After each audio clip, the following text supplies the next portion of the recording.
Hayotimizdagi eng kulgili 3 ta yolg'on. Videoni oxirigacha ko'ring. Birinchi yolg'on. Bu ishni ertaga qilaman. Bu bizni tez qarshimiz uchun bo'lgan birinchi qadam. Kecha o'tib ketgan, erta esa hali noma'lum. Biz esa hozir mavjudmiz. Agar ishlarimizni hozir qilishga ulgura olmasak, keyin kech bo'ladi. Shu bilan birga erta kelganda ham yana ertaga deb o'zimizni aldaymiz. Ikkinchi yolg'on. Hayotimiz bir kun o'zgaradi.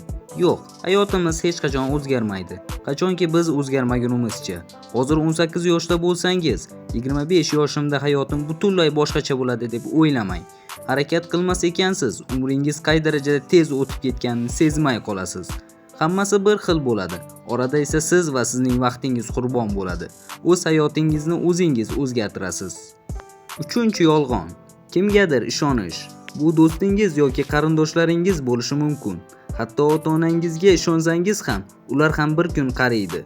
Hassaga suyangan inson uni bir kun chirishini ham inobatga olish kerak. Siz doim Xudoga ishoning, bandasiga emas. Chunki insonlar bir kunmas-bir kun sizga pand beradi. Dunyoga real ko'zlar bilan boqing. Ro'yoga ishonib umringizni xazon qilmang. Kanalimizga obuna bo'ling. Birgalikda rivojlanamiz.